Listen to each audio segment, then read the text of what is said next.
अस्सलाम वालेकुम नाज़रीन, इस वीडियो में हम ईरान और इसराइल वॉर का एक कंप्लीट एनालिसिस करेंगे विदाउट मैनिपुलेशन ऑफ न्यूज़ और फैक्ट्स और फिगर्स को मद्देनजर रखते हुए देखेंगे कि इस वॉर में अब तक कितना नुकसान हो चुका है, किस साइड का ज़्यादा नुकसान हुआ है, किसने जंग स्टार्ट की, कौन इस वक्त इसको लीड कर रहा है, कौन इस जंग में अपर हैंड पर है और किसको इस जंग में अभी तक शिकस्त का सामना करना पड़ा है, कौन सी टेक्नोलॉजी का इस्तेमाल किया गया है और कितनी कैजुअलिटीज हैं और किसको ने किसके ज्यादा इंफ्रास्ट्रक्चर को नुकसान पहुंचाया है। हमें थोड़ा सा पास में जाना पड़ेगा। 12 जून जुमे के दिन इसराइल ने ये जंग का आगाज किया और उसके बाद से लेकर 16 जून तक अब तक इस जंग के 8 राउंड्स हो चुके हैं, जिसमें से ईरान ने इसराइल पर एक हमला ज्यादा किया है। ईरान के इस वक्त तक इसराइल पर हमलों की तादाद 9 है, जबकि इसराइल ईरान पर 8 दफा हमले कर चुका है। ये जंग स्टार्ट होती है 12 जून को, जब इसराइल एक ऑपरेशन लॉन्च करता है ईरान के खिलाफ, ऑपरेशन राइजिंग लाइन के नाम से। इस ऑपरेशन के तहत इसराइल ईरान की जो मिलिट्री साइट्स हैं और डीप इनसाइड तेहरान अटैक करता है, उसमें न्यूक्लियर फैसिलिटीज पर अटैक करता है, ईरान के टॉप कमांडर्स का कत्ल करता है, जिसमें ईरान के आर्मी चीफ का भी मर्डर हो जाता है। इसके साथ साथ ईरान के 4 न्यूक्लियर के साइंटिस्ट को कत्ल कर दिया जाता है और इसको इसराइल एक न्यूक्लियर के मैदान में बहुत बड़ी विक्ट्री बताता है और वो कहता है कि इसराइल ने ईरान की न्यूक्लियर की वेपनाइजेशन की सारी कैपेबिलिटी को खत्म कर दिया है। इसके बाद ईरान रिटेलिटरी स्ट्राइक करता है, जिसे वो नाम देता है ऑपरेशन ट्रू प्रॉमिस का, जिसमें ईरान इसराइल के मेन साइट्स को अटैक करता है, जिसमें तेल अवीव और हाइफा का सिटी शामिल है और इसराइल के जो इंफ्रास्ट्रक्चर को है वो काफी हद तक नुकसान पहुंचाता है। इस अटैक में, इस ऑपरेशन में वो बैलिस्टिक मिसाइल्स का सहारा लेता है और आफ्टर 1967 के बाद फर्स्ट टाइम जो बैलिस्टिक मिसाइल्स हैं ईरान की जानिब से लॉन्च किए जाते हैं, वो फर्स्ट टाइम इसराइल की मेन साइट्स को, जिसमें तेल अवीव, जहां पर उनका डिफेंस मिनिस्ट्री, वॉर प्लानिंग के स्ट्रक्चर्स शामिल हैं, वहां पर ये डायरेक्ट अटैक्स होते हैं। अब अगर हम ये सिलसिला पिछले 4 दिनों से जारी है, जिसमें ईरान की स्ट्राइक के बाद इसराइल दोबारा स्ट्राइक करता है, फिर ईरान स्ट्राइक करता है, फिर इसराइल स्ट्राइक करता है। अगर हम अभी तक देखेंगे किसने किसका ज्यादा नुकसान पहुंचाया है और कौन इस वक्त डोमिनेट कर रहा है, तो इसकी 2 विक्ट्रीज हैं। एक विक्ट्री है जो कि लॉस पर, ह्यूमैनिटी के लॉस पर, इंफ्रास्ट्रक्चर के लॉस पर, उस लिहाज से इस वॉर में अभी तक इसराइल लीड कर रहा है, क्योंकि जो ईरान का कैजुअलिटीज हैं और इंफ्रास्ट्रक्चर है उसका नंबर इसराइल से ज्यादा है। स्टैट्स के मुताबिक इस वक्त जो ईरान की डेथ्स हैं इसराइल अटैक्स की जानिब से, ईरान के जो सिविलियंस और मिलिट्री को मिलाकर 300 to 400 के दरमियान लोगों की डेथ्स हैं, जिसमें 1200 से ज्यादा इंजर्ड हैं और इसराइल के जस्ट 24 to 27 डेथ्स हैं और 100 से 150 तक उनके इंजर्ड का नंबर है। जहां तक इंफ्रास्ट्रक्चर की बात है, वहां पर जो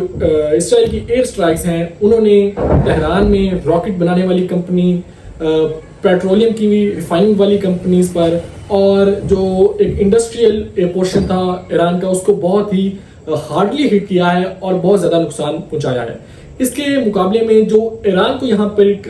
मॉरल विक्ट्री एक मिल रही है, वो बहुत जबरदस्त है ईरान के लिए, क्योंकि इसराइल ये एक्सपेक्ट नहीं कर रहा था कि ईरान इस तरह रिटेलिएट करेगा। जब इसराइल ने ईरान पर ऑपरेशन लॉन्च किया था, तो यही तस्वुर किया जा रहा था इसराइल की गवर्नमेंट के ऑफिशियल्स की बातों में कि ईरान जब बैक स्ट्राइक करेगा तो हम सारे मिसाइल्स उनके एयर में ही डिफ्यूज कर देंगे और इसी तरह हम इस ईरान पर एक और अटैक करके मजीद प्रेशर बिल्ड करेंगे। लेकिन जो ईरान की तरफ से रिटेलिएशन आई है वो नाकाबिले यकीन है इसराइल के लिए भी और वेस्ट के लिए भी। यहाँ पर अब जो वेस्ट और यूएस की पोजीशन है, स्पेशली यूनाइटेड स्टेट्स की पोजीशन है, वो बहुत कंफ्यूजिंग है, जिसने इस वॉर में इसराइल को बैक हैंड पर कर दिया है। इसराइल और प्राइम मिनिस्टर नेतन्याहू यही समझ रहे थे कि डोनाल्ड ट्रंप की तरफ से मुकम्मल सपोर्ट हासिल होगी इसराइल को, और जब इसराइल ईरान पे अटैक करेगा तो यूनाइटेड स्टेट्स भी साथ ही ईरान पे अटैक कर देगा और ईरान में एक क्वास की सिचुएशन क्रिएट हो जाएगी और जो उनकी गवर्नमेंट है आयतुल्लाह खमेनी की, उसके खिलाफ बगावत हो जाएगी और उनकी हुकूमत को हम टॉपल करके एक अपनी मर्जी का सेटअप लेकर आ जाएंगे, जैसा उन्होंने लेबनान में किया, इराक में किया, सीरिया में किया, या फिर ऑल अक्रॉस द वर्ल्ड वो जैसा करते हैं, अपनी पसंद की हुकूमतें वहां पर लाते हैं।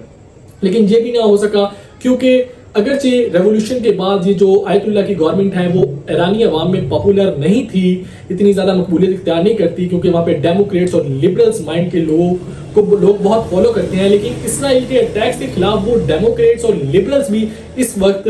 आयतुल्ला के अंडर और आयतुल्ला को मानते हुए नजर आते हैं। और एक तरह से इस वक्त ईरान का इब्ने खल्दून का असाबिया एक्टिवेट हो गया है इसराइल के खिलाफ, और वो सब एक प्लेटफॉर्म पर नजर आते हैं जो कि एक रजीम चेंज की कोशिश और एक जो प्लान था यूनाइटेड स्टेट्स का और इसराइल का, वो अभी तक कामयाब होता नजर नहीं आ रहा, जो कि इसराइल को एक बहुत बड़ी शिकस्त है इस जंग में।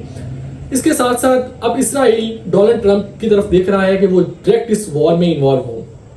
ट्रंप अभी तक इस वॉर में मुकम्मल तौर पर शामिल होने से हेजिटेट कर रहे हैं। उनकी एक स्टेटमेंट भी है जिसमें वो कहते हैं कि हम इस वक्त जंग में तब तक शामिल नहीं होंगे जब तक ईरान यूनाइटेड स्टेट्स के सिटीजन, इंटरेस्ट और उनके इंफ्रास्ट्रक्चर को निशाना नहीं बनाता। शायद ये एक तरह से पीएम जो इसराइल के नेतन्याहू हैं उनके लिए पैगाम भी है कि भाई अगर आपने हमें जंग के अंदर शामिल करना है तो कुछ ऐसा करो कि हम दुनिया को जवाब दे सकें, और एक फॉल्स फ्लैग ऑपरेशन टाइप का सिनेरियो क्रिएट करो जिसमें हमारे सिटीजन्स मारे जाएं या फिर हमारे किसी डिफेंस स्ट्रक्चर को नुकसान पहुंचे ईरान के हाथों में। या हो सकता है कि ईरान का कोई गलती से भी मिसाइल हिट कर सकता है अमेरिकन नेवी को, अमेरिकन एयरफोर्स को, अमेरिकन डिफेंस सिस्टम को, तो फिर यूनाइटेड स्टेट्स को एक जवाब मिल जाएगा इस जंग में शमूलियत इख्तियार करने का। और फिर उसके बाद ईरान के लिए ये हालात थोड़े से तंग हो सकते हैं। लेकिन फिल वक्त अगर देखा जाए तो ये जंग टेक्नोलॉजी वर्सेस करेज की जंग है, और अभी तक इसराइल की टेक्नोलॉजी के ऊपर ईरान की जो करेज है वो सुबकत लेती हुई, बर्तरी लेती हुई दिखाई देती है।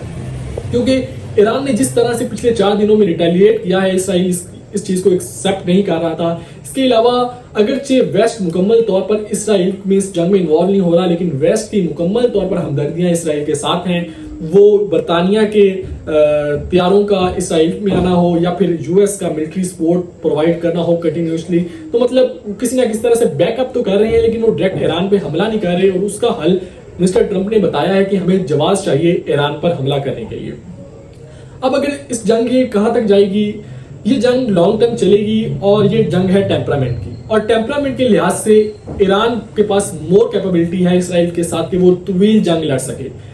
लेकिन अगर इस जंग में यूनाइटेड स्टेट्स और वेस्ट शामिल हो जाते हैं तो फिर इसराइल अपर हैंड पे होगी इस जंग को अपर नोट पर खत्म करने के लिए। दूसरी जो बात बहुत ज्यादा होती है नेगोशिएशन की, मुज़ाकरात की, तो मुज़ाकरात ये उस वक्त तक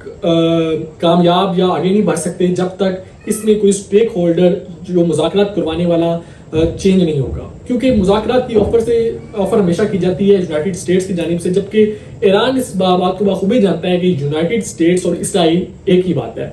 हाँ, ईरान मुज़ाकरात में इस बात पर आमादा हो सकता है अगर मुज़ाकरात को लीड किया जाए रशिया या चाइना की जानिब से, क्योंकि वो एक न्यूट्रल स्टेक होल्डर हो सकती हैं। लेकिन यूनाइटेड स्टेट्स की बात पर ईरान अब कभी भी एतबार नहीं करेगा, क्योंकि जेसीपीओ उन्होंने यूनाइटेड स्टेट्स के कहने पर 2015 में साइन किया था। JCPO joint comprehensive plan of action ईरानी न्यूक्लियर डील एक सक्सेस की स्टोरी थी ईरान को न्यूक्लियर को टैकल करने की। फिर मिस्टर ट्रंप की एडमिनिस्ट्रेशन आई और उन्होंने इससे विथड्रॉ किया, और उसके बाद अब दोबारा जब मिस्टर ट्रंप की एडमिनिस्ट्रेशन आई 2024 के इलेक्शन के बाद, अब दोबारा रिवाइवल की बात शुरू हुई। 5 मुज़ाकरात भी हो चुके थे, ईरान इन मुज़ाकरात में मुकम्मल तौर पर इन्वॉल्व भी हो रहा था, लेकिन उस सब के बावजूद इसराइल का ईरान की न्यूक्लियर फैसिलिटीज पर अटैक करना अब कभी भी ईरान को ये यूनाइटेड स्टेट पर इतबार के काबिल नहीं छोड़ेगा। लिहाजा अगर इस जंग को मुज़ाकरात पर ख़त्म करना है तो इसके लिए स्टेक होल्डर्स को तब्दील करना होगा। इसराइल और ईरान के दरमियान जो बीच में सालसी का किरदार वो यूनाइटेड स्टेट्स नहीं अदा कर सकता, क्योंकि वो इसराइल के साथ एक पूरा स्टेक होल्डर है इसका। तो लिहाजा रशिया और चाइना को अगर टेबल पर लाया जाए तो मुज़ाकरात में पेशरफ हो सकती है।